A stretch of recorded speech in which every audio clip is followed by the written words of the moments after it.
I was involved in a car accident on August 2, 2012. And around 2:35 in the morning on August 3rd, I died and came back to life. My two best friends, the driver and the passenger, passed away, and I was in the back seat and I was the only survivor. Being in that accident, that required genuine resilience, both mentally, emotionally, and physically. Ahmad Haffar, voice shape shifter and celebrated entrepreneur. Ahmad has left a mark in the world of audio production, shaping the sonic identity of numerous brands across the UAE. Hailing from a background marked by resilience and determination, Ahmad's story is a testament to transformative power of pursuing one's passion against all odds. From his early struggles in Lebanon to becoming a prominent figure in the Middle East media landscape, Ahmad's journey is replete with insights and experience that have not only defined his career, but also shaped his unique approach to life, and most importantly also humor. How do you deal with failure? I think failure is...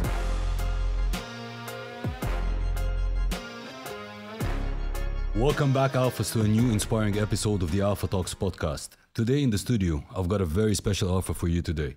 Today I'm hosting Ahmad Haffar, voice shape shifter and celebrated entrepreneur. Through this conversation, we aim to uncover the essence of his success, the driving force behind his creativity, and the invaluable lessons he has gathered along the way. Without further ado, let's welcome Ahmad Haffar to the Alpha Talks studio. And thank you, Ahmad, for joining us today. Wow, well, when you start off having a voice that beautiful, what am I doing here? No way. Thank you, brother. Thank you for coming to us today. Thank you for having me, man. Let's do a start. Yeah. So before, I want you to make an intro for our guests, for our audience. But before that, let's say once we publish the episode, people will look at the thumbnail, will see the title, will see the creative, and then they will think it's interesting, actually. What should we promise them? It is. I'm sure you have a lovely story. What can we promise them today that they will gain if they give us their time? Whatever in your head. Knowledge money can't buy. I love that. Okay, let's give an intro for the Alpha Talks. Let's start it off with the Alpha Talks. The Alpha Talks. Wait 1 second. Let me just turn it on. The Alpha Talks. The Alpha Talks. There we go. Sort of coming out of me. With the Alpha Talks with SEIF Al-Hakim, where we put you in a state of mind where as simple as can be is as important as it always needs to be. With SEIF Al-Hakim, Al-Hakim يأتي معانا. And at the same time, reality starts to unfold. From one guest to another, one reality to another, we bring you unrivaled quality and beauty in conversation and in quality of stories. This is the story of the Alpha Talks with yet another guest. This one, an annoying person who's annoyed millions of people and they don't know how he looks like, and he'd like to keep it that way. So forget this face. And also, when I have a longer beard, I actually don't look the same. Thank you. Thank you, brother. I loved it. Thank you. You know, for the audience, actually, Ahmed didn't prepare it. I just asked him right now, and he did it. Thank you. You're welcome. I appreciate it. Let's start off. How are you today, actually? Tell me your real feeling. How are you today? Today's been a long day. I had a very interesting photo shoot yesterday I can't talk about, but people are going to be seeing across the Middle East. Worked very hard to get on that one. Today is one of those days where I had the privilege of just not caring. I just woke up and said, I don't feel like working, and I didn't.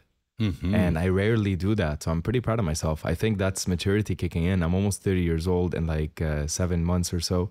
And I'm like, you know what? If I don't feel like working for a day, I'm not going to work for a day. But that doesn't really mean I didn't do anything. I ended up working around 6 hours, but to me, that's nothing. True. So, And I saw what people will see in a couple of weeks. Very proud of you, and Thank you. Really well deserved. Thank you so much. Let's introduce Ahmed to our audience. Yes. In a nutshell, who's Ahmed? Bit of a complicated guy. He's a little bit short, but somehow got the pretty girls. I'm joking. Well, I'm not joking, but I'm a person who likes stalking a lot, and I annoyed a lot of my friends stalking a lot growing up, and I never knew that I would annoy millions of people on a literal level when I become an adult. So that's why are you saying annoying? Because whenever I hear my voice in public, whether I go to say Dubai Opera or Dubai Aquarium or whatever my voice is playing. I'm on Dubai Festival City now as well. Well, Festival City in general, so the malls and all that. Whenever I'm there and I actually physically hear my voice, I'm always like, that's cringy. It's like, how do you feel about your voice actually?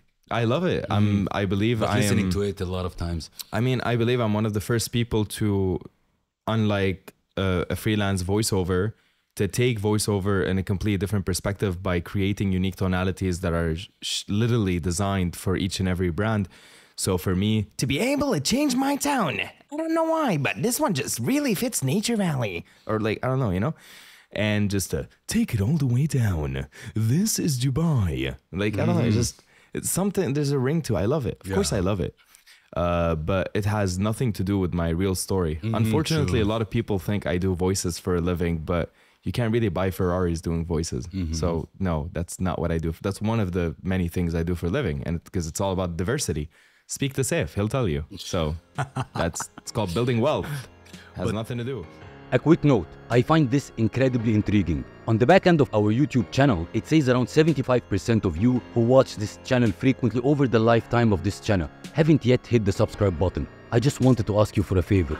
It helps this channel so much if you choose to just subscribe. It helps us invite guests that give you great value. It helps us scale the production and as well makes this show bigger and bigger for you. And if you enjoyed the previous episodes and you're currently enjoying this episode, could you please hit the subscribe button? I love your support. It's incredible to see all your comments and engagement. And we are just starting. Thank you so much. And I will repay this gesture by making sure that everything we do on this show makes it bigger, bigger, and better. I'm committed to do this promise. Do we have a deal? Thank you so much for subscribing. It means the world to me. Tell me a little bit about your childhood, where I'm very interested in it actually. My childhood was beautiful, man. I was born into a family of 4 kids. I'm the youngest. In case you can't tell, I'm spoiled as hell. I got 2 brothers and a sister, very supportive people. Obviously, we fought a lot like any, siblings do. But I was always a little bit of the different type of guy in the family. I was a little bit different, completely different.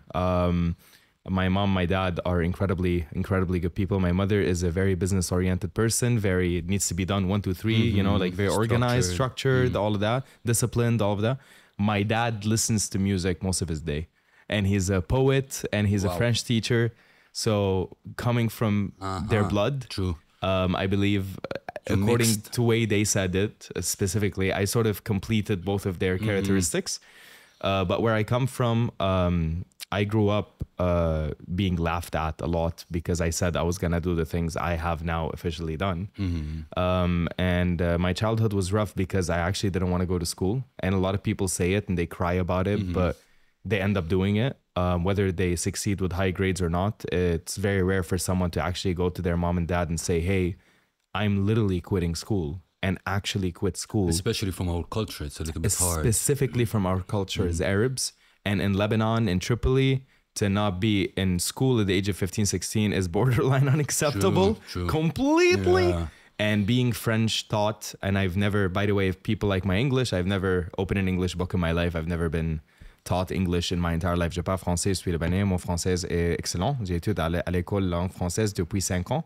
So my French is what I learned in school. My English is God-given. So is my voice, so are my musical skills. A lot of it is God-given. But if I didn't work on them, they'd be dog shit. Or am I, I can't do British, but haven't been anyway, but yeah. But I like the idea that you don't mimic, you create your own tones. I love that. Yeah. I don't mimic anything from my musical skills, the type of companies I own, or the money, where I put my money, where I wanted to invest my money in businesses. Everything that I've done, I actually legitimately avoid the mainstream like the plague. So a lot of people on social media follow trends. Like, oh my God, you see this cool trend? Oh my God, yeah, trends fuck you. Let's just jump on it. The only thing I'm jumping on or off is a mountain risking my entire life every day because I'd like to leave an impact that people can't even begin to fathom that they want to do. And that's why at the age of 29, I've done more than people in my industry at the age of 50 plus. And that's just because I never stopped believing in the difference and the impossible. And when people work in media, they understand that most of it is not real and not true. It's filled with people who want to tell you stories, the kind of stories that you want to believe, the kind of stories that make you want to buy things. But in reality, it doesn't matter. What does matter is that this Perrier with lemon flavor gives you that kind of sizzling effect. Oh, sorry, the voiceover came out. Shouldn't have done it. Perrier, you owe me like a few $1,000s for that ad. Shouldn't have done that for free. God damn it, shouldn't have done that for free. But yeah, I'd like to be considered as different because factually speaking, I completely am. So, yeah. But tell me a little bit about your struggles and challenges back in Lebanon. Here's the first one. Being broke. No, I'm joking. But like, yeah. I mean, that plays a big role. It's like, what made you want to do all? I was broke. But what made you really believe in it? I was broke. And did you always believe? No, I believed I was broke and I needed to get away from that. like people just overcomplicate everything for no reason. Like I had to not be broke and I had to innovate because I believe in that in my core. And my struggles were with society in general, my ideas, what I wanted to do, but have I been celebrated? Of course. I mean, there's a reason why someone like Nancy Ajram or Elisa has picked me to make their music, even as a 16, 17-year-old kid. It's common knowledge now. Everybody knows what I've done for these incredible artists. And even though I'm not a fan of Arabic music myself, it doesn't mean I'm not a fan of their music or the music I made for them. But to go to your mom and be like, Mom, do you like this song by Nancy Ajram? She's like, yeah, I saw it on TV. And like, you know, I made that, right? Like it was unfathomable, really. Your family supported you in the direction you when the money took. started coming in. Hell yeah. Hell yeah, they did. Oh my God. My mom loved me. I was the best kid in town. Then tell us a little bit about your move from Lebanon to Dubai and what motivated you to move. I almost died, dude. I mean, a lot of people, I've had a bunch of videos go viral about this. One of them, I think, hit 3 million or something. But for those who don't know, I was involved in a car accident on August 2, 2012. And around 2:35 in the morning on August 3rd, I died and came back to life. My two best friends, the driver and the passenger, passed away, and I was in the back seat and I was the only survivor. So that's really what pushed me. So being in that accident, right, and having a broken hand, leg, you should see my stomach, my leg, the whole body is gone. That required genuine resilience, both mentally, emotionally, and physically. Being a musician with a broken hand. But alhamdulillah, you're sitting with us now. Yeah, alhamdulillah, absolutely. But yeah, man, I needed to get the hell out of there. The vibes with multiple Z's was not working out. It was just like I had to get out of there after the accident, and losing my close friends was not easy, especially Ahmad Deeb, who was the driver. He's a genius. Well, was a genius, but he's still in my heart, of course. Allah yarhamu. And you know, seeing their families struggle a lot because they lost their kids, and you know, you couldn't take it. It wasn't easy, and I knew that Lebanon had offered me everything it could, and that Dubai was genuinely the land of opportunity. And coming here made me feel a little bit like Arnold Schwarzenegger, you know, because for me it's like no school, you know, barely any experience other than a few songs for a few Arab artists, an insane like perspective on music and musicology, because I never studied music and I'm against studying music theory. I'm not saying it's not good. Do it. If you want to learn music, please do it. But I have something called talent, so I don't really need it. But I'm not saying people who have talent, you know, don't need music theory. My perspective, I really like what I do. Put me behind any instrument. And you can master it. It's insane. It's insane. And the thing is, very rarely do you meet a musician where, for example, say you're with a cute girl and a girl's like, oh my God, you play guitar? That's so amazing. Can you play me X song? Or can you play me the song? Or, oh my God, you play piano or violin? Can you play me this song? And I'm always like, I don't know how to play them. I've never played other people's music. Literally. Literally. Like even my own music, I literally have to sit down and say barakat. Ba ba ba ba ba ba ba ba ba barakat. Noor al-Helu sang that song. I got her to sing. Basically the ta na na na na na na na na. Every time I want to refine that melody, I have to. Okay, so it was this. No, really. Yeah, and now millions of people know this, but the song, I mean, the music for barakat. But like at the time, it's just. In my head, things happen, and then I bring them out to life. Wow. So yeah, man, that's why I came here. I came here because I didn't have a chance in Lebanon. I never had a chance in Lebanon, and I feel horrible for the country and the people who are there. Allah يعين الكل. True. But like for me, it's rare to be in the mindset of shit, I might be that one in a million, artistically speaking. Like as a human, I'm not better than you. You're not better than me. Nobody's better than anybody. I believe deeply in that. But professionally, holy shit, am I better than everybody else? And I knew that, but I didn't have any proof. I had a belief between me and me. And whenever I would tell someone that belief, they'd be like, okay, humble down, humble down. What do you mean humble? My career, my potential career.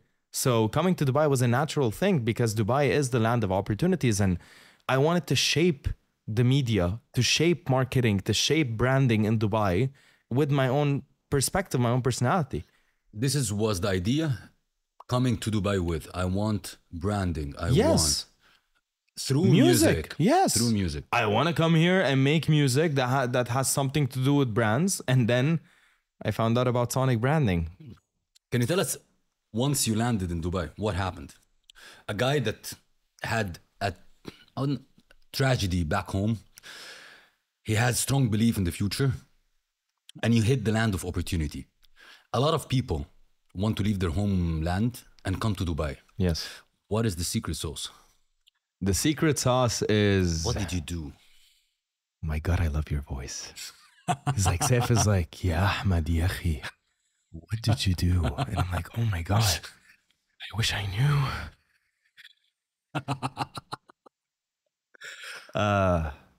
Man, I never stopped to think. I swear to God, like wahiyat mama, I just never stopped to think about it. It's just an act. Just keep going, man. Just keep going. Just keep pushing. The first thing I did is I had a burger from Burger Fuel as soon as I landed because I discovered that place. I remember that. And I remember the little bag it came in, and like, you know, you can tell it's a good burger when like the brown bag has a little bit of the oil at the end. And like, oh, this is, you know, like it's exciting. And I ate it and it tasted really good. And that was like, because whenever you wake up, you got to wake up in a good mood to sort of have a good day. So first thing I did landing in Dubai is have Burger Fuel, which is a great place. You owe me a lot of money now. A lot of ads. Honestly, zero association with them. Zero. I genuinely like them. And they have like, they put a pineapple and it's really cool. And I ate it and it put me in a good mood, genuinely. So for the rest of that day, my day one, I was in JBR. My mom was with me. I was in such a good mood. I looked around, everything was beautiful. Because the only thing I knew before coming to Dubai for almost a year is the insides of my hospital room. Because I wasn't even allowed to go home. I wasn't even allowed to be in the comfort of my own bedroom. So literally here I am in Dubai, in JBR. The buildings are beautiful and everything's beautiful. Weather was perfect at the time because I came in March, March 2014, 2015, whichever it was, 2014, yeah. And I was walking around and I'm like, this is amazing. So it's amazing. What are you talking about? Like, what? So you land? Yeah, Dubai's amazing. It's incredible. It's phenomenal. It's futuristic. It's amazing. I mean, people don't use words. It's inspired you. And it inspired the hell out of me. That's the thing. People don't use words for the value of the words. When I say it's amazing, it means I was amazed. I was literally walking around like, and people are like, is that boy okay? Are you normal? You know, like I'm more than okay. And I had the privilege of meeting His Highness Sheikh Mohammed bin Rashid Al Maktoum on my first week here. And he was passing by in JBR and he was wearing a different color of kandura. I wasn't educated on that at the time. And everyone else was wearing white. And I asked my mom, and my mom was busy because my brother was dealing with his daughter who was crying. True story. And I ended up going to him personally and asking. And I didn't know who I was exactly. Wow. Yeah. And then my brother told me, like, you know, because my brother's been in Dubai for a while as well at the time. And he's like, you know how long I've been here and I've never even, and you've been here a few, like literally less than a week. And so my mom looked me straight in the eye and she said, Nasibak hon, your destiny is here. Everything is going to happen for you here. And she's right. And I come from a very supportive mother. Me and her are very good friends. Which is rare to say. She knows a lot of my secrets. She knows a lot of my mistakes and a lot of my goodness. And I take care of her better than I take care of myself. I know the man sitting in front of me as a man or not from the relationship with his mother, actually. Amen, brother. Yeah. I think it goes down to that because, you know, the situation in Lebanon right now is horrible. But to make a call to my mom and tell her you don't have to worry about money for the rest of your life and to be the youngest kid in the family to do that feels amazing. True. It genuinely does. True. Like my mom is never like, oh, I need this, right? What do you mean you need? It's done. Yeah, Tam. Literally exactly, tam. yeah. True. Done, right? So for me, that was one of my biggest pushes, not because she's an amazing mom, but because she stood next to me for almost a year sleeping on the ground in the hospital. Like my mom used to shower once every 3 days because she was too afraid to literally leave the hospital even for an hour. Sorry, mom, I may have. Well, my mom's English is not very good, so you have no idea what I'm talking about. But, but yeah, true story. But respect, actually, respect. So this is unfiltered, genuine, realistically speaking, and it was all about momentum with me. Feeling the momentum in Dubai, feeling the energy in Dubai, knowing that there's good and bad people mixed. There's honest people and liars. There's exaggerators and blah blah blah. I just knew it from a young age, and being attracted to older people, like my girlfriends were older than me, my friends were older than me throughout my life. So I always liked older people, and I could just connect with them. And I just realized that that was basically the right place to be in at the right time. And I struck gold because I really wanted to do my thing. And I didn't care because I don't need a lot of money to survive. But can I ask you a question? Yeah. You came and then you came through music, but what inspired you to have this distinctive approach? That's not a normal approach. It's a distinctive one. Yeah. I had For a the job. voiceover. Before I got to the voiceover, I had a job. Like anyone else, to get a visa, I needed a job. So I had a job. And it was in a company doing retail-based B2B music playlists. So when you go into a shop, a certain type of music plays from an hour to an hour. And I would make these playlists. And I promptly got fired after a few months in the company because I'm not a 9 to 6 mindset kind of guy. But the owner's a good friend, and he kept the visa. And he respected me a lot, and I still respect the living hell out. He's probably gonna watch this. He loves me, and I love you too. But yeah, he's the reason why I got to Dubai. He gave me my first job, and when he quote unquote fired me, he said, "You don't belong here. You belong out there." So I had a very close friend at the time who told me about sonic branding. And it made perfect sense to me because I love pitching, I love creative ideas, I love selling, and I'm incredible at making music. You put that mix together, it's like watching Powerpuff Girls for the first time, you know? I had that element X that Professor had that I put into music, and that was the start of my career. But when I became a partner at Mind Loop Studios, my first ever company, I mean, we sell a lot of voiceover services. So we have over 200 voiceovers from any languages, any ages, the biggest database in the region, genuinely. Like, try us out, you'll find out. And I had, you know, a whole staff team there, and my business partner, who's the founder of the company. I'll take you backwards because I think a lot of audience would like to hear. Yeah. You told me off camera, how did you get into this business when you made the decision and you thought, if something fucked up, I'll make it again? So can you share with the audience? Having the privilege of being 23 years old and becoming an actual business owner was not easy. And I give hats off to my business partner, the founder of Mindloop, Ahmad Haffar, for holding my hand. I'm 20 plus years younger than him. I'm probably very annoying to this day to him, but he saw my potential. He saw my potential as a businessman as well, not just as a talent.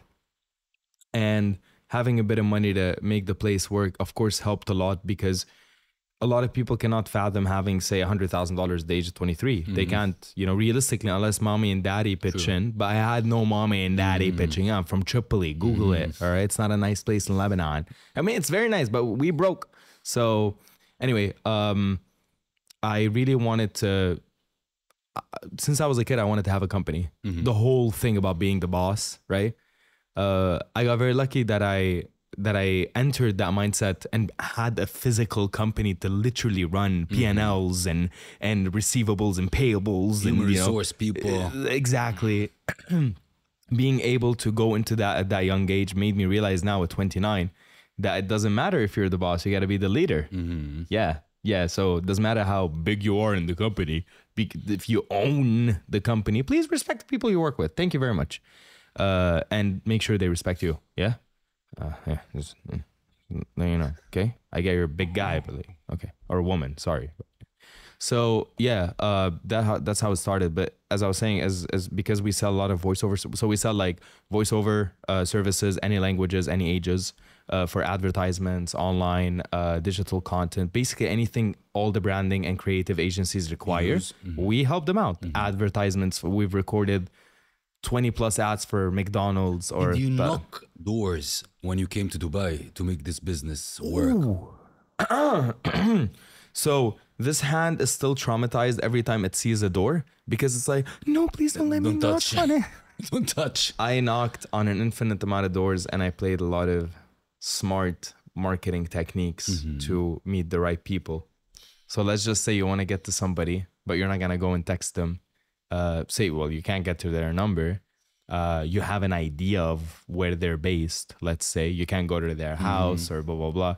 But you can befriend their best friend and randomly meet them at, I don't know, a cafe. True. And then somehow they like you to the point where they ask you if they can do anything to help you. And you ask them if, you know, do you know anybody in this company? And you know very well that their best friend is the head. True. So it took a lot of blood, right? Yeah. A lot of sweat. Yeah. It took intelligence. We actually, or I'm sitting in front of you proud of what you did. Thanks, but man. a lot of people don't see the pain, the suffering that people pass through to reach this level at a young age. Yeah. How many years? I would say... Because there is no overnight success. No, of course not. I would say realistically around, I mean, the very first time I opened up YouTube. No, it wasn't YouTube actually. I forgot what it was, but I opened up something online, maybe Facebook. There was an ad or something. And I heard my music applied to a company. Wow. Back when I was 21, 22 years old. That was the moment. That was the moment. Because I was literally randomly scrolling on my phone. Like, I made that. And I looked at my little tiny, because I was in a studio apartment at the time. I looked at my little tiny studio where I made that piece of music. And I'm like, and to this day, this major company still uses this piece of music. Genuinely. Wow. Yeah. It's insane. Wow. It was one of my first. At the time, I was working with other people, with other studios and stuff. I wasn't established at all, but the talent was there because just the craziness and the ideas. One time, I literally took a hunting rifle. This is a true story. To a meeting, disguised as an instrument, just to tell the client, literally, this is how accurate I am with doing my job. Wow. I was 21, yeah. A rifle in Dubai. And if a certain lovely woman who gave me that job at the time saw this podcast, because she still follows me on Instagram, she's gonna laugh because at that day she was gonna kill me. Like, I brought you in to present, I brought you in to sit down with the CEO and you bring a gun. But of course it was borderline a toy thing, but it was just to represent a statement, which is, what do you guys think is in this box? And everybody, you know, I'm a musician, right? I'm there to pitch music. So everybody's like, it's a saxophone, it's a keyboard, it's a guitar. I'm like, nope, it's a tool of precision. You know, it's a tool of precision, just like me. And it worked out. So I guess I just do crazy things that most people cannot really think about doing in real life because they're too afraid of being embarrassed or failing. And I love being embarrassed. I love failing. Wow. True. Embarrass me, please. I dare you. So yeah. You look very creative. And what we see on the market, you're a very creative person. Thank you. How you go through this process, just share it with the guys. To create a unique, tailored tone or music or whatever for a brand. So with the voiceover stuff, when I had Mind Loop Studios, my main goal was to save money for the company. So I wanted to take as many jobs as I can that fit my profile as a male that speaks American English and Arabic and whatever, classical Arabic, Lebanese Arabic, because each brief is very different. And because I had access to the clients, I would tell them how I do it, which voiceovers cannot do because they don't own the company. True. And the clients would sometimes say yes, but at one point I started aiming much bigger. And to convince those people, I had to create a concept behind it. True. So I created a tonality. So for example, even between languages in the same place, they sound almost completely different, like completely. Like take, for example, I don't know, Dubai Expo 2020, something about the Dubai Expo 2020, حياكم. Like the bus tours. Some about how that tone came out, and that's what I told him at the time. Or Dubai Opera, like for example, I love Dubai Opera. It's an honor, actually. The English is, ladies and gentlemen, welcome to the Dubai Opera. An usher will be guiding you to your seats in the next 15 minutes. The show is about to begin. Please be blah, blah, blah, blah. And there's a certain way of doing it. But then in Arabic, it's السيدات والسادة مرحبا بكم في دبي أوبرا يرجى العلم. So you can say, but that's more for announcement. I don't do a lot of advertisements because I'm more associated with the But how do you find government. this uniqueness in the brand? Like, for example, let's say the Dubai Opera. Yeah. What makes you come with this tonality? I don't know, man. It's just You envision the it's brand. just envision it and Yeah. the whole thing and something about it. And the thing is, I do have a gorgeous voice, but it's not about the voice. It's about who am I targeting? True. Who's my audience? What am I doing? And in Mind Loop Studios, we have 200 plus voices. So I don't allow many. So I'm associated, as people know, I'm associated with, you know, certain things, and I am limited to certain entities that I'm allowed who are allowed to use my voice. I don't use my voice on advertisements a lot and stuff like that. It requires special permission, right? But every other voiceover doesn't have, they can do whatever the hell they want. I can't do whatever the hell I want, right? So I associate my voice in a certain way because it became such an integral part of the country wherever you go. And to me, I really like, say Centerpoint, for example. I am literally shopping in Centerpoint. I forgot that I'm their voice. And my voice comes like, أعزائي متسوقي Centerpoint, dear Centerpoint customers, the shop is about to close in the next 15 minutes. I'm like, shit's gonna close. Wait, that's me. Like, it's fun, you know, wherever I go and stuff like that. And whenever clients reach out to me, I'm more than happy to help. But for me, it's all about how do we unify this identity of the country utilizing the voice, because my music is very well known across the Middle East and beyond. But my voice is centralized here, right? So my music is the focus. But yeah, the whole thing happened because it was meant to happen, because God has decided it's going to happen. So and who am I? And your belief and Absolutely. working on it, actually. Precisely. True. Yeah. You have a title which is very nice. It's a very prestigious one, isn't it? Absolutely. Voice of Dubai. First of all, how did you get it? And what do you feel about it? It started off with the media. I never labeled myself. I would never. What am I, crazy? I would never. It started off with the media and it became a real thing.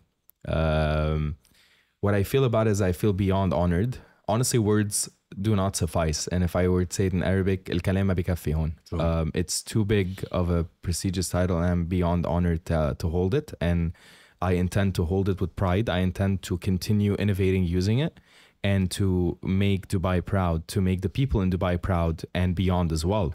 For me, what I can tell you is that the voice of Dubai is not about my voice, as a lot of other voiceovers don't like that.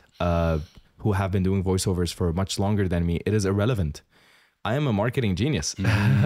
I helped companies do things that are insane, and I took them to the next level. If you ask me as a normal human being with my girlfriend, I'm an idiot. But, you know, but we're talking business. We're talking work. I'm allowed to title myself out of that. If I say I'm a genius, why? Okay, well, what 29-year-old you know has affected the lives of millions of people and helped companies make millions of dollars while having fun in his house, while driving Ferraris that he made money for after he took care of his family? So he didn't buy the cars and told his family he can't. No, he did all that, and then he started pursuing his passions in motorsport and other things. What do you call that? I'm sorry. What do you call a guy who does 5 different things in his life and has the ability to wake up every single morning, work 16 to 17 hours on a daily basis, nonstop, including weekends, hasn't traveled for the past 9 years other than back home just a little bit and one time to India for 2 days for business? What do you call that guy? Don't you call him resilient? And the guy who sacrificed everything for his career?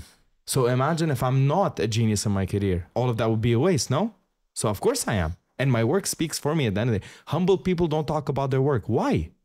I've affected millions of people. Who doesn't know the music for insurance market? Who doesn't know the music for Barakat? Who doesn't know the music for humanity? Which one is that? Guess what? The COVID vaccine. I'm pretty sure you remember it. You were on hold to get your vaccine. Remember that lovely song playing with my voice? It's me.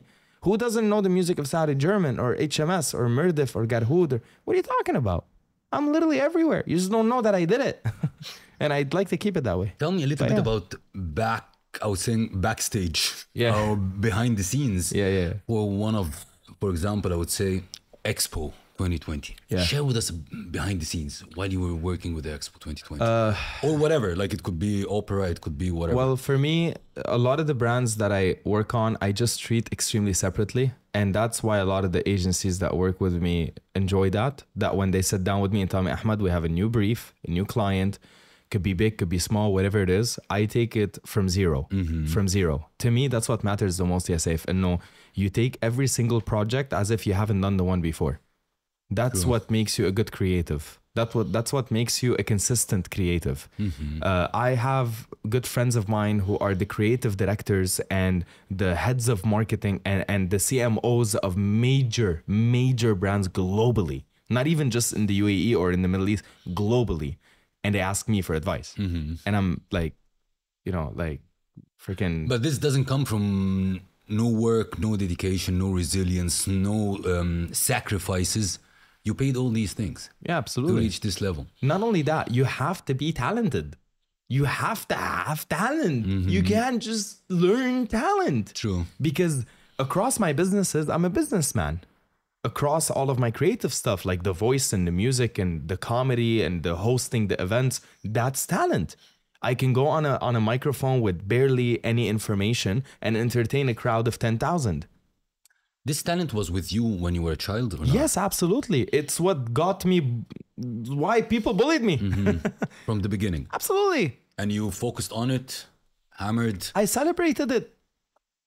I celebrated the fact that I'm different, that I'm a little bit weird, right? There's nothing wrong with it. And made you who you are now. Absolutely. Because a lot of people I see, they don't know what talents do they have.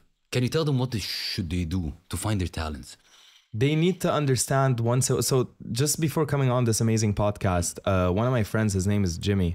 I saw a story on his Instagram and it said, every successful creative out there, every single creative out there, the child in them survived. And I reacted laughing so hard and smiling. And I sent him a message and I said, I can't agree enough. Nice one. Literally just right before coming here, I saw that. So I guess I saw that post on Instagram because I was meant to say it on this podcast. True story. And Jimmy himself is a genius creative. I can't say who he is and where he works, but you guys drink Pepsi, right? Anyway, so I didn't say. Certain people have certain abilities, but they need to remain themselves throughout. If you let a little bit of money change you, if you let a little bit of fame change you, if you let a little bit of whatever change you, you're wrong. I used to go around telling people, do you know what I've done? Have you heard this music? Have you heard that voice? Blah, blah, blah. Between 25, 27 and 28, 29. I'm like, wait, I actually don't care if you know who I am. I actually really don't care. Right. And that's when like, okay, I don't need Instagram followers or whatever. My job, what makes it unique is that millions of people know me, whether they know me or not. True. And that does the selling for me. That is the equivalent of millions of followers. They don't have to know me. But as you can see, as other people can see, I'm accepting more podcasts. I'm accepting more interviews. I'm putting work on the side a little bit just to explore life and help people because it is about helping people. So what should they do is that they should look inwards the same way I looked inwards and not start talking about it immediately. I am now taking interviews and podcasts after 9 years of nonstop doing nothing but that. Now I'm starting to talk about it. So it's not like the second I achieved the tiniest thing, like, hey, do you know, like, you know this, SEIF, you've been on the cover of magazines. I've been on the cover of magazines, blah, blah, blah. It doesn't really mean anything. You know, I always say it's not about being successful. It's to have success sustainable. That's the hardest thing. It's all about the sustainability and it's all about the self-love throughout. If you genuinely do not, if you think that pursuing that high of success every single time is a good thing and that being bored is a wrong thing, you're extremely incorrect. True. You need to be bored. You need to fail. If you don't fail, a lot. If you don't fail, you're not going to get anywhere. Nothing. So you need to befriend yourself on a daily basis. You need to be the first person there for yourself on a daily basis. You need to understand yourself on a daily basis. And most importantly, you need to talk to yourself on a daily basis. So if you're a creative who wants to enter this field, luckily for everybody, and we'll talk about this in a little bit, I've built the very first school in the region that can make that a reality for them. Like literally. And I have a lot of testimonials. So I don't teach, by the way, I've got teachers. But yeah, so to me, it's the inwards, then the outwards. But at the same time, you need to have a connection between both. You touch upon failure. Yeah. That's a very important part. How do you deal with failures? And explain to people, like, to be successful at the end of the day, you need to embrace failure. You need to fail a lot, fail fast. How do you deal with failure? Order 5 Guys, man. Watch a movie. Get over it. Just get over it. I believe you're a type of guy that you pass failure through laugh, through a smile. Correct? Through comedy, mainly. Through comedy, right? Correct? I that's what got me into comedy in the first place. It was all my failures in other places that made me want to just make fun of stuff and just be annoying as much as possible. But yeah, I think failure is an important thing, but life's beautiful. I'll tell you what, how do you deal with failure? Remember you're alive. Genuinely. True. Literally, just be like, wait. Oh, I'm alive. I'm on a planet going 300 miles per hour, you know? And if it stops for a split second, everything ends. Everything ends forever. And it's not. And there's a moon and there's people. And yeah, there's, you know, bad people out there. There's liars and there's cheaters. And there's, my God, I've had an experience recently. It was horrible because of, I'm not going to say a horrible human being, but. A horrible human being. That one hurt. Anyway, but I got out of it. But it was one of the only times where I allowed myself to hurt myself. Yeah, legit. And I allowed myself to be hurt, like not physically. My body's been through enough, but mentally and emotionally, I allowed myself to blame me, which I never do. If I deserve to blame myself, I will blame myself. If I made a mistake, I will be accountable for it. But with this person, I'm just like, oh my God. They got in. That allowed them. But now I was blessed with so much more because I survived that. You get me? So I could have stopped right there and allowed that to decide the rest of my life. But because I successfully pushed through, God has now given me something and someone and a lot better. You know, I was talking about with the team about something similar. About we have pain and we have suffering. Yeah. Pain is coming anyways. 100%, and it makes us stronger and suffering is something that we allow. You understand? I want to suffer from this shit, so you keep suffering and suffering. Absolutely correct. I want to move a little bit to entrepreneurship. Let's do it. You're a successful entrepreneur. Tell me the shittiest lesson you've learned through your journey. Don't trust people. Wow. Don't you dare trust people. Your employees are not your friends. They're not your friends. They can be your friend to an extent, but they're not essentially your friend. They're not your family. We're all one big happy family. No, you're not. You're not one big happy family. You're there to do a job. And even if you own the company, you are there to do your job. So for me, the biggest headache would be the fact that I trusted people and hired people that are much older than me. Yeah. And, you know, as a 25-year-old company owner, having a 30 plus person not respecting you is not okay. At the time, I thought it was okay because what my personal problem is that I have a heart of gold. So whatever mistakes I've done, inevitably and eventually my intentions are and will always be good. I'm not a bad person. I'm not an evil person. I don't have evil in me. I don't have an inch of evil. I want the purposeful earth. No, never.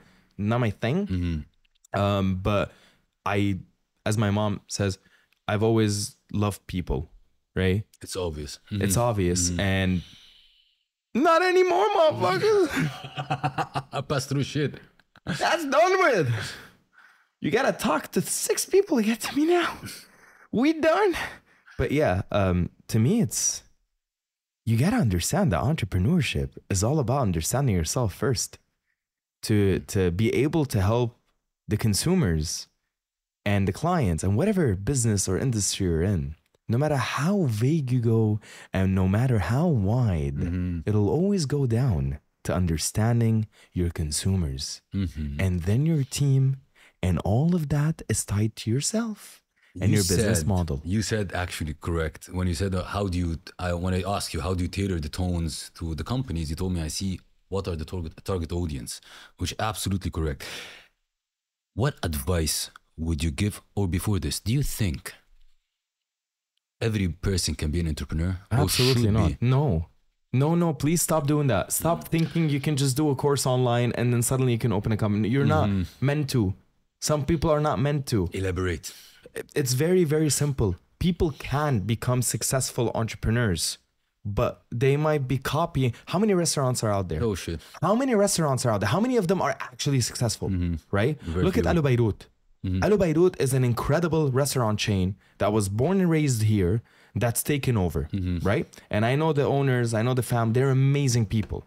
Now the main guy, well, there are a bunch of guys, but one of them who came up with the whole idea, he was naturally an entrepreneur who failed 1,000 times before Alu Beirut happened.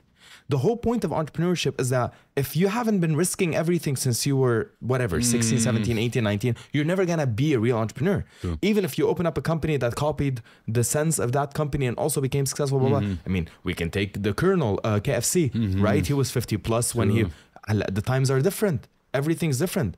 But if I have a supercomputer on my hand that I'm using to check out TikToks instead of actually learning knowledge and advancing my mindset and my mentality to get to the next level, then who am I really? An entrepreneur is someone who's like, oh, how can I turn that into a real business and actually turn into a real business without thinking of the money? What skills they should gain or learn to be a successful entrepreneur? Confidence, communication, the ability to speak to themselves, trust within themselves, and how to identify who and when to trust other people. The main understanding of energy, how energy actually functions. Like, you're an entrepreneur, I'm an entrepreneur. Why can we be friends? Because there's a certain energy, a certain life perspective that we see in each other that doesn't require words.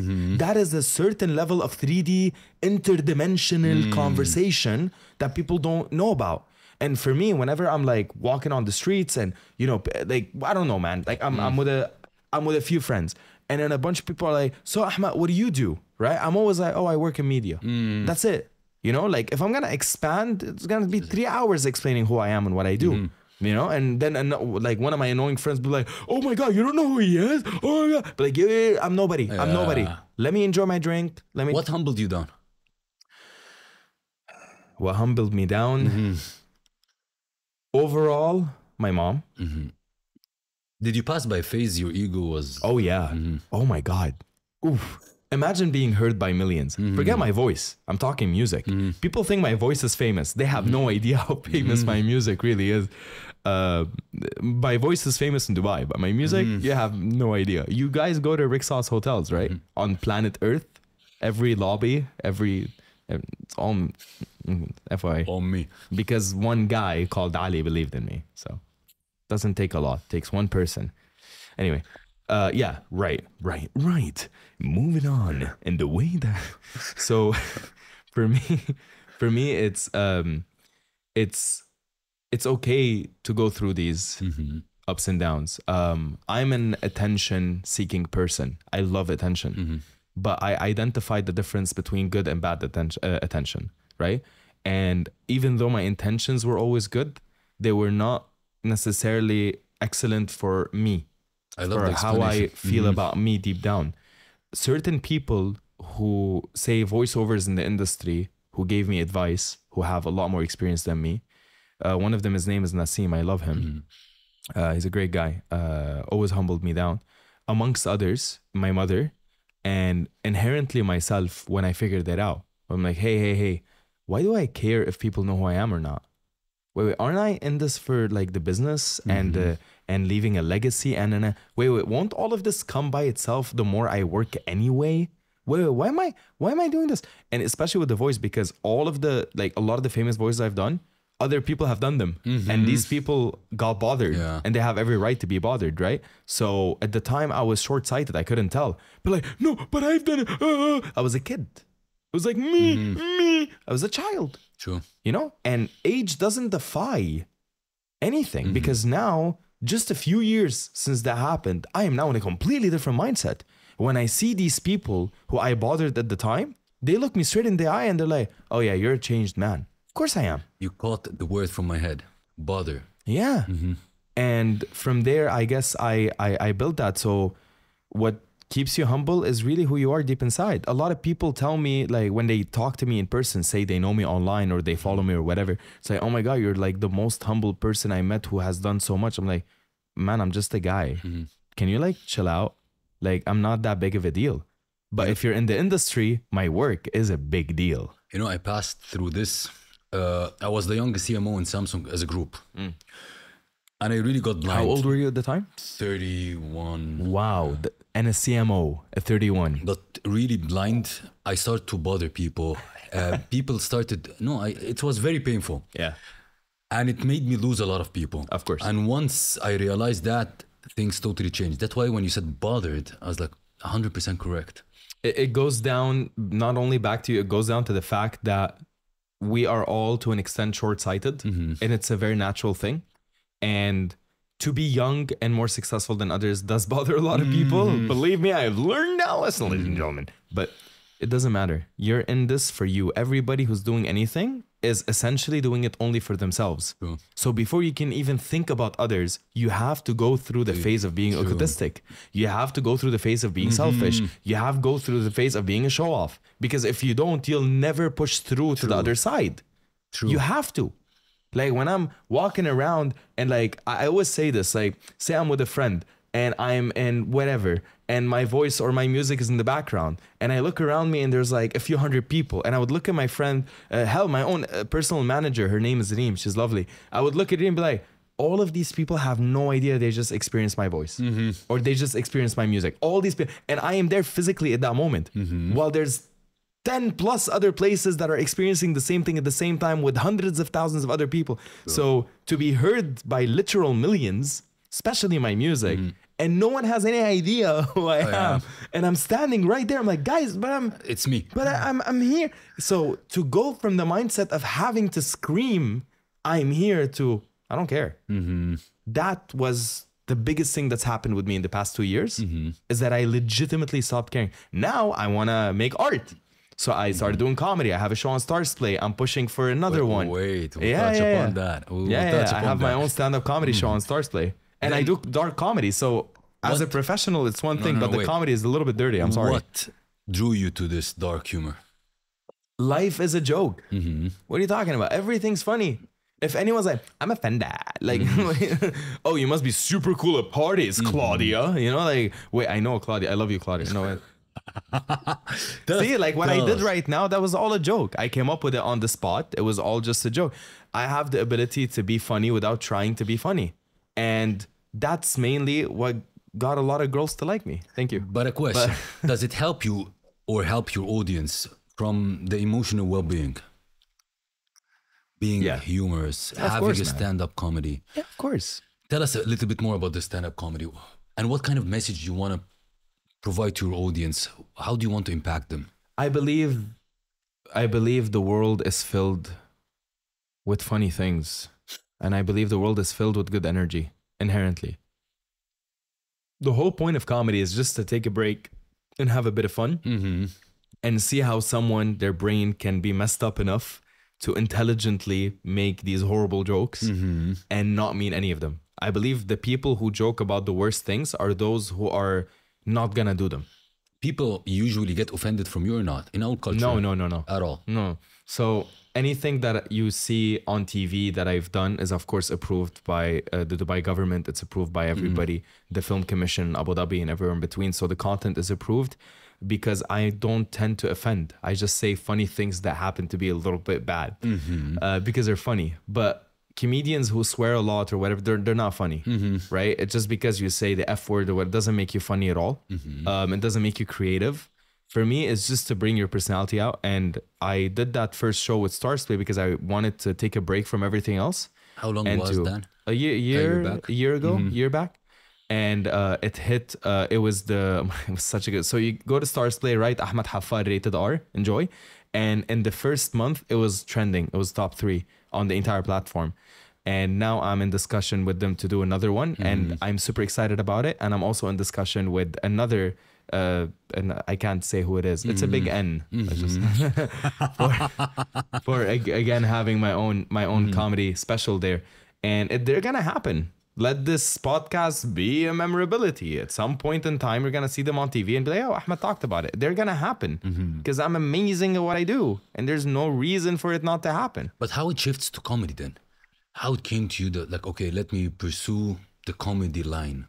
I'll tell you what, I'll give you a little bit of an exclusive, okay?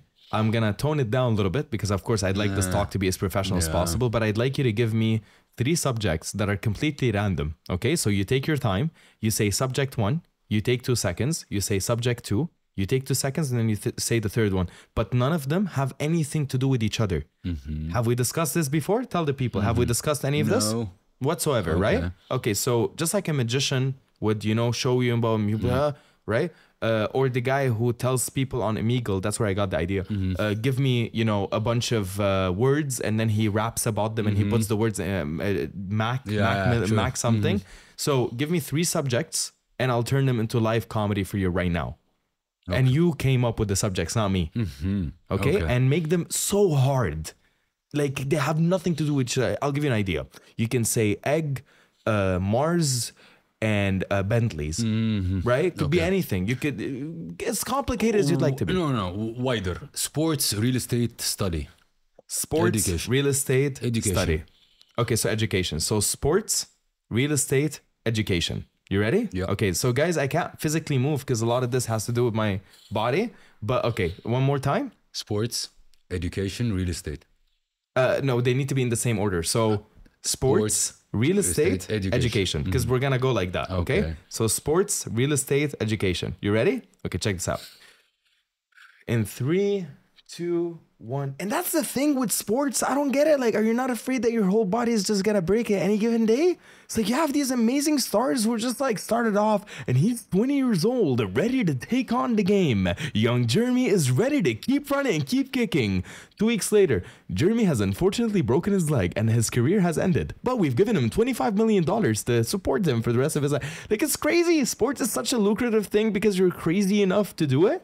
And there's a lot of different things in life that's like, the second you do them, it's like, oh my God, that person. That's why people respect people who do sports so much, because they're insane. And there's so many different types of sports in every way. You've got people on boats who are ready to, like, I don't know, go into the middle of the ocean, middle of the night, but like, we're trying to find a very unique little fish here. It's a very unique sport we're doing. You're going to get eaten by a shark, my dude. How is that okay with you? It's unbelievable.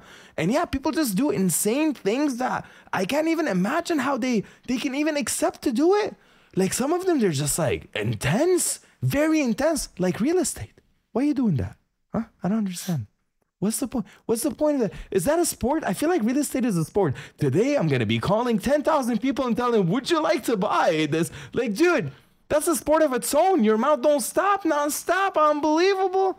And the thing is, when you look at people who do sports and the people who do real estate, most of the time they're not educated, especially people in real estate. It's like, I'm self-made. I studied with my mother when I was 12 years old, and she slapped me a few times, and I knew how to sell because Baba said he's going to throw me out of the house. Wallah al-azim. I don't get it. Like, that has nothing to do with education in any way to be in real estate and to be in sports as well. It's like, remember in the movie, it's like, oh, Jerome is not finishing his high school homework. Oh, that's because he's gonna be a basketball champion, Dad. Let him do his thing. Support our boy. And then the teacher goes like, if you don't pass this test, you're not going to PE anymore. Like, it's all cringe to me, to be honest with you. So yeah, I think sports is an amazing thing. People who work in real estate are very annoying. I'm joking. I'm not. And education is for those who, like, listen, if a doctor's gonna open up my heart, that dude better have a fucking, better have a degree, all right? But if a dude's like, well, I have to show you this house, mom. I have to show you this villa is beautiful, is amazing. Like, I don't, dude, just talk, it's fine. It's like the guy who showed me my apartment when I got my apartment. The guy showed me, was like, this is an amazing apartment. I'm like, can I judge it? This apartment, we had Prince Abdulaziz bin Mohammed bin Abboud happening here. He sat down, drank tea. Yahi, where? When? How? And people in real estate, I think they're just like, they're amazing. Their sport is acting. That's what I think it is. They're incredible. It's like, call Hollywood. Be like, do you need 11,000 people from India in real estate? We can get them for you as early as tomorrow morning. There you go, live comedy. Cheers. Man, well done. MashaAllah. Well done. I love how your brain works, actually. Ahmad, you opened a school, and I think it's as you're always creative, it's super unique in what you're offering. Absolutely. Tell us about it and what you're trying to achieve with it. So it's called On the Field Creative Academy, and it teaches at the moment voiceover, and it teaches speech and communication, and it teaches audio production. So let me explain what these three programs are. Yeah. The first one is called voiceover, and it's a 17 to 18 week long program that teaches people how to become voiceovers based on their personality and their character. But we don't give them generalized programs. We create, I created the first one-on-one, custom-made, tailor-made programs that are designed for each and every person based on their personality, their character, their confidence, their problems, and wait for it, their traumas.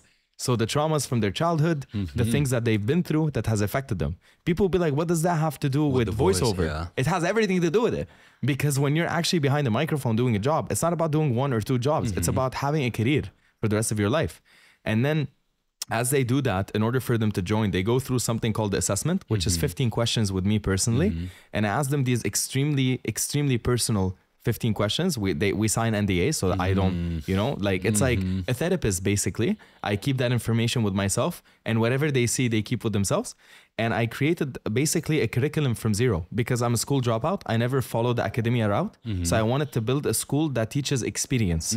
So instead of having an internship, you come to our school and we give you the equivalent of 3 years of experience in 3 to 4 months. Wow. It's an online or offline? It's at the moment offline.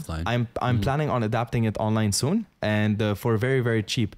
At the moment, it costs between $14,000 to $15,000 to join. But the the online version will be generalized and summarized for people to get an idea, which will be around $700 for the exact same program. But it's going to be generalized.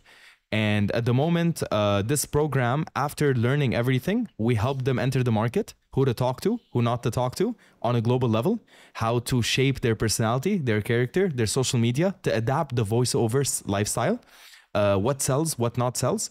And we create an entire portfolio for them with their voice, but we choose the brands that fit their voice. So that when they get work that are similar, they already understand what kind of brands fit them. But a question, that means like a voiceover person can reject brands because it doesn't fit them. Yes, absolutely. Absolutely. And the best voiceovers do that, me included. I reject a lot. Can you give me an example? Maybe you don't want to say brands, but we want to resonate with it could be anything. So say somebody is requested to do an accent that they cannot do, but they want the job. So they try to mimic a certain accent from a certain place they're not from. That is wrong. That's one example. True. And you can have a lot. So basically that program gives you 3 years of experience in 3 months. It's personalized to you and your personality. We create an entire portfolio for you. The teacher is briefed on who you are as a human being before anything else. It is all one-on-one. So there's no other students with you in the room itself. And at the same time, we connect you with all of the necessary production houses and clients, including my other company, Mind Loop Studios, so that you can actually start getting work and making your money back. And for the rest of your life, you're making money. Wow. So you pay $14,000, $15,000, which is much cheaper than a bachelor's degree. And I am rewriting what I believe is the meaning of an internship in a modernized way. Wow. So I'm modernizing internships in the creative media field. So that's the first program. The second one is called speech and communication. Say you don't want to be a voiceover, but you're a CEO, or you're a kid, you're 8 years old, and your family wants to invest in you, in your speech, your communication, your articulation, your pronunciation, your character, your personality, how willing you are to converse. Kids need that. A lot of kids need that, but it's personalized to you. Specifically based on your story, based on your trauma, everything, based on everything. And if you're a kid, luckily you wouldn't have any of those yet. So how do we avoid those? But how do you empower your mindset to the next level? So if you have kids and you want to take them to the next level for them to grow with a different mindset, that's the speech and communication program. Also, if you're a CEO and you're not comfortable being behind the camera or speaking on stage or all of that, we do that, but not in a basic way where get behind the camera and blah, blah, public speaking. No, it's not about public speaking. It's about understanding who you are as a human being with your staff, with the people that you work with. You run a freaking company. You need to get your head in place and you need to be a certain type of person. So we teach that. And then the audio production is basically, say you went to SEIF, School of Audio Engineering, where people become audio engineers or composers or whatever. You want to enter the market and make money by making music for TV commercials or whatever. Where do you start? How do you start? What do clients look for? You don't have any experience. You need someone to give you a shot. The hell with that. Pay $14,000 and we make your career happen. Wow. It's mainly, that's pretty much it. Very interesting. For a lot of audience, from our audience, anybody can start a career in voiceover or not? No, absolutely not. Absolutely not. That's why not just anybody who applies to my school gets to get in, right? That's why we do the assessment. And I can tell from the first 2 seconds if I'm going to accept them or not. Because at the moment, we need approval from the board. And currently, I am the board. So... But give the people, that, for example, somebody that watched the podcast and think, oh, it might be interesting for me. What are the tickers? Look, you need to, whether you're male or a female, you're a kid, you've got kids, whatever it is, you want to enter the voiceover industry, you need to understand that when you go to any production house or any studio where these advertisements or announcements are recorded, they're more than welcome. They will welcome you in to get to behind the mic. They'll give you a script, they'll tell you to read it, and then they'll judge it based on that. Unfortunately, 99% of people do not have that natural talent to be able to kill it in a certain way. And even if they do, they don't have the experience to back them up. What do you charge? How do you charge? Based on what? What is usage rights? What is royalties for your voice? Who owns your voice? Blah, blah, blah. There's a million things people don't understand. So what I look for is intelligence, resilience, people who are patient, who will understand that they won't make their money back immediately. It's going to take them a few years, but then the rest of their lives, they're making a new career for themselves. And at the same time, to be able to genuinely have the kind of strong personality that can be put out with their voice. So the last thing I care about is their voice. Because listen to my normal voice. How annoying is this voice compared to the way that I change it, the way that I put you in a mood, or imagine a spa. And imagine the mountains and the ranges. Suddenly it rains, and suddenly we continue. And there she is, the love of your life, as you hold her hand, as you walk down the aisle, as you look her father straight in the eye and you tell him, I will never do your daughter wrong.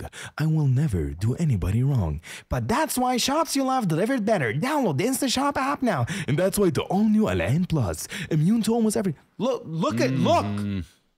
I just, so you need this. And that's why I built the school for you, the people, so you don't have to suffer. How people apply?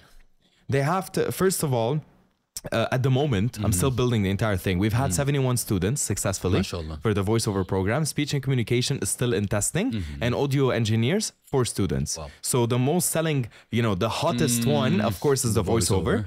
And out of the 71, each and every one of them was more or less word of mouth, because I do not have enough teachers to handle a lot of requests. So at the moment, I would say send to my Instagram, Ahmad Haffar official. Of course, he's going to put me as a collaborator on everything here. So send me a personal message. I have my personal manager, Reem. She will scout your profile. If we see you got what it takes, we will reach out to you and invite you for an assessment, but be in the mindset of working very, very hard and paying $14,000. If you're not in that mindset, please do not contact us. Thank you. I'm building the Rolls Royce of education. All right. Like here, dude, like honestly, I'm not going to go and freaking here. Right here, this is my Ferrari California T. This car is worth a certain amount of money. I'm not going to go there and be like, can you give me this for 200,000 dirhams? They'll laugh at me, okay? So certain things in life have a certain value. And this is what I valued this program to be worth at. And this is just the start. We're going to increase it the more successful it is. So get it while you still can at this price. So if you're like, oh, why am I paying $14,000 to become a voice? You're not paying $14,000 to become a voiceover. You're paying $14,000 to change your freaking life. So bit of a difference. All right. DM him on Instagram. Yes, absolutely. What are your hidden talents and skills that nobody knows? Hidden talents and skills. I can make some killer Lebanese breakfast dishes. Oh, shit. Specifically from Tripoli. Unbelievably delicious. I'm a big invitation. Absolutely. أهلا وسهلا. It would be an honor. ولو يا سيف. You'll have hummus حبة طحينة على الطريقة الطرابلسية. Absolutely. We should make it happen. Yes, we will make it happen. So there's that. Other than that, I am good at driving. I like racing. That's why I buy these cars, not to show off like most people. I know how to drive, and I actually drive them. They don't collect dust in my garage. Other than that, I really like making people happy.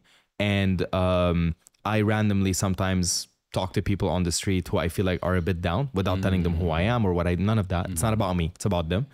And I believe my communication skills, even though are very clear during the podcast and during my career, people don't know how I am when it's a one-on-one thing. I really feel people. I'm an empath deeply.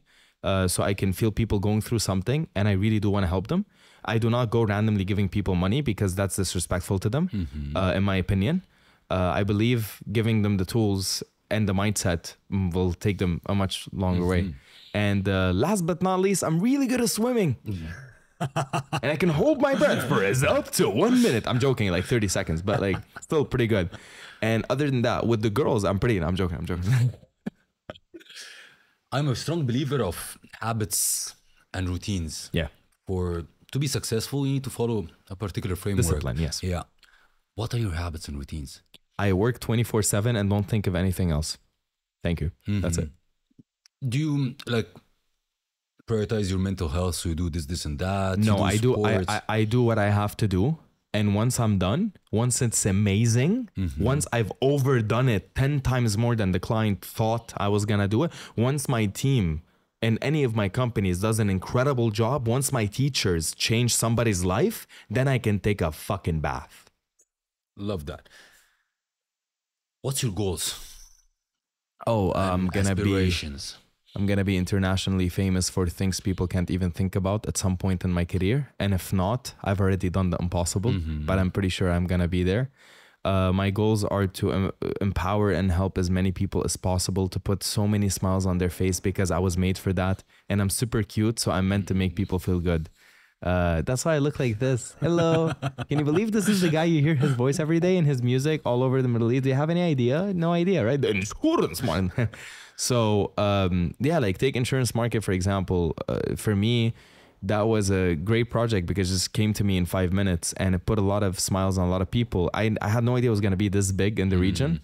And the guy who voices it, his name is Guy. So I got him to sing it for me, and I also sing it, the insurance. So his voice is perfect for it. So we mixed our voices and everything, and when we put it out there, it just took over. But then when you compare that to the music I did for Shoba Realty, which is Trna Shoba, like it's just something about that luxury real estate, you know. And very soon I'm starting on a bunch of stuff, and I just finished a new home. So much going on. So much going on. But for me, my consistency, let's say, is to just keep shoveling out these amazing ideas. And bishkur Allah, I thank God every day that I have this brain that is able to do this. And now that I have, you know, literally 10 plus years of experience doing all of these things, or mainly the music and the voices, whatever, I no longer have any form of fear. Like if a client doesn't understand who the hell they're talking to professionally, then that's on them. But no, luckily everything is going out. So a bunch of things that are coming out right now, let's say so the school is going well. We've got a bunch of new students. Sign up if you think you have what it takes. Make sure you bring a checkbook. I don't like the whole, we'll think about it. You're out, all right? I decide. Second of all, I have what's coming out soon is the music, the official music for Schumart. You said humble down. That's the thing. People take it serious. That's the comedy part. In case you didn't see through that, that's actually the comedy part. Anyway, I've got a bunch of brands coming out soon. All music. You have Schumart. You have Service My Car, which is going to be very annoying, similar to Insurance Market. I'll give you a teaser. It goes like this. Service my car. It's really funny. Wow. Yeah, it's very annoying. And the voice behind that is a guy called Pete. He's a lovely guy. Yeah. And he pulled it off. His voice is perfect for it. So there's that. And I also have CFI, the trading platform. Thanks to Mr. Hisham for believing in me. It's still still working on it. And then we have, I have Dubai Post, which I'm very honored to announce that I'm making the music for Dubai Post. And then we have, why am I blanking? And then we have, I mentioned Trumar, right? I did that. And then we have, Kafu. I'm working on Kafu. Yeah, it's a big one. And then a lot of other stuff, all music. So honestly, like for me, it's just, let's go. Let's go. I see the fire. I see the passion behind it. You love it. What kind of message do you want to leave the audience with today? Follow my account because I'm starting to take it serious. For once, I've got like 17,000 people or something. It's not a lot. So support it because I'm actually funny sometimes. You have to follow him, guys. I love this guy. You will like the content. Now that I'm taking my socials a little bit more serious. I'd like you to understand that your self-belief goes down to you when you're alone. If you actually listen to this entire podcast and you lasted this long and I bothered you in any way, shape or form, please look into yourself. Look into the things that you don't like about yourself rather than the things you don't like about me. For you, my brother, my sister, I love you guys. This is for you. Just look into you. Understand that anything that I've said today that might have bothered you or like, oh, he's annoying, is just because I accept who I am. And you know what? Maybe I am annoying, but I'd much rather be annoying in a Ferrari than annoying in a Toyota. So yeah, and it's not about the money. It's about the fact that I understand who I am that brought me there. It's not about, oh, you know how many people have money? I'm broke, right? Honestly, me and you, like, you know the people, right? You know how much money people have, think money matters? Just because I have a few nice cars, you think I have money? You're crazy. I have sustainability. I have the ability to think forward. So the message is to yourself. If you don't have love in your career, in your future, in the things that you do every single day, what are you waiting for? What are you actually waiting for? Huh? Just judging people left and right? It's not going to get you anywhere. You got to love yourself. You got to eat well. And eat well doesn't mean eat healthy all the time. No, eat garbage, but enjoy it. Celebrate it. Celebrate your life, man. Just celebrate. You're alive. You're literally alive. Do you realize that you're like, oh, it's not a big deal? It is. It's impossible. Look around you in millions of miles and kilometers. There's nothing, but you're alive here. You can touch wood in your hands. What keeps you? Hold on. What keeps you inspired and fired up? Music. Just music. Absolutely. Actually, can I show you something cool? Yeah, sure. Okay, guys, check this out. You're gonna love this part. This deserves its own reel, okay? So I was in Lebanon a few months ago because my lovely sister Rina was visiting from France with her lovely kids, Leana and Lorena. Respectively, they're 10 and 8 years old. They're adorable. So obviously, they love their uncle. I inspire them a lot. They love my music and my little, the sonic branding I do for companies and the jingles and all that. So we were exiting from my hometown, Tripoli. We're going to Beirut. So we had a private taxi. The guy's his name is Mr. Khidr, and he's a great guy. So he owns the taxi plates, and my mom uses only him personally, and she forces him, like, you're the only one driving me. And he's like, of course. So now that her family is in town, and I haven't seen my sister in a few years at the time, so of course I stopped everything, and I went to Lebanon for a few days to see my sister and her kids, and to see my lovely mama. Love you, mama. And he exited onto the highway, and as soon as he got to the left lane, there's a black Mercedes in front of us who just cut him off, right? And like one of those super fancy ones, blah, blah, right? Like, and it cut him off like that. Literally just went like this, like it was pretty close. So of course he stopped the car and he jiggled a little bit, and then instead of swearing, because he wants to swear, but my mom and my sister and her kids are in the back seats, and I'm sitting in the front, so of course he's not gonna swear. But what happened is the person who cut him off, as he's cutting him off, he uses the horn, bizammir. He's like, as he's going. So it's his right to use the horn, not the other guys, right? So what does he say? He's like, hey, zammir ya zammara. Right? Zamri ya zammara, he said. So literally, and I don't know why, but just the way he said that sentence gave birth to an entire song. Wow. So I put on my headphones. I use GarageBand on my phone, which is a music production on my phone, and I made an entire song. No way. And when I finished it, I screamed, it's done, right? And everybody was like, what are you talking about? And I told him, oh, what you said half an hour ago, I made a song. And he's like, are you serious? And then I played the song and looked at my mom, and like the guy is like, you need to look like this, you're driving. He looked at my mom, he's like, I think your son's a genius. But yeah, let me play it for you. Wow.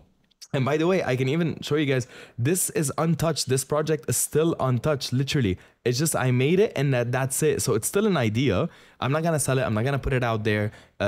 Nancy Habibti, if you ever see this, or Elisa, I miss you. A very long time. I look like this now. If you guys want to sing it, Milham Zain, remember me? I made your song, Yalla. So, yalla, ha ha ha, ha ha ha. I get to say that 10 years later. If you guys want to sing this, Anjad, you're welcome to. And I would love to produce it with you at my studio. So check this out. It's on the phone, as you guys can see. I produced it here. I can even zoom in on the instruments so you see how I made it. There we go, no glare. And yeah, listen to this. So I'm going to play it once without singing it. And I hope you guys figure out the hook. But if not, I'm going to sing it right after. Here we go.